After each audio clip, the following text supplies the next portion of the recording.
Hello everyone, আমি মিজানুর রহমান সিনহা। আমার YouTube চ্যানেলে সবাইকে স্বাগত। তো আমি এখন আছি মালয়েশিয়ার তো মালয়েশিয়া থেকে আমি সিঙ্গাপুর যাওয়ার জন্য ভিসা প্রসেসিং করছি। তো আমি এর আগের ভিডিওতে দেখিয়েছিলাম যে আপনার কি কি ডকুমেন্টস লাগতে পারে, কিভাবে করবেন। তো আমি এখন মালয়েশিয়ার আপনার যেই এম্বাসি বলেন আর এজেন্সি বলেন, তো ওই জায়গায় আসছি। এসে ওই জায়গায় আপনার জমা ফি হচ্ছে 180 RM। আর আপনি যদি ফটোকপি না আনেন এবং ছবি যদি ওদের মন মতো না হয়, তাহলে ছবি তোলার বাবদ ওরা 25 RM আর ফটোকপি বাবদ 1 RM করে চার্জ করবে।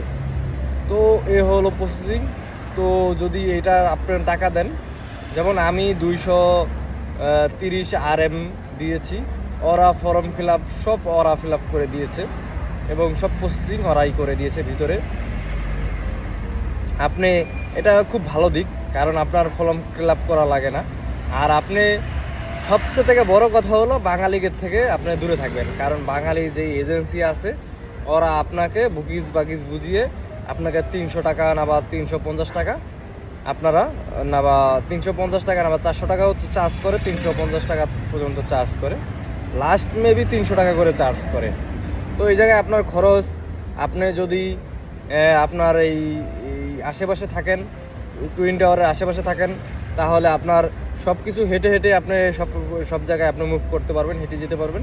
আর হেঁটে না যেতে চাইলে আপনি গ্যারাপে যেতে পারবেন। তো এই হচ্ছে প্রসেসিং।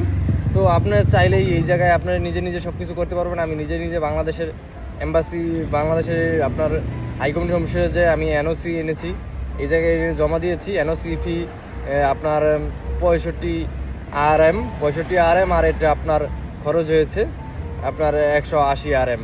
আমি ছবি আনিনি এবং ফটোকপি আনিনি, তার জন্য আমার এক্সট্রা খরচ হয়েছে।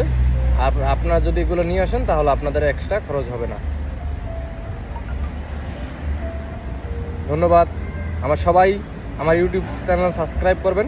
আর যে কোনো ডিটেলস জানতে হলে আমাকে অবশ্যই কমেন্ট করবেন। আমি আপনাদের কমেন্টের উত্তর দিব।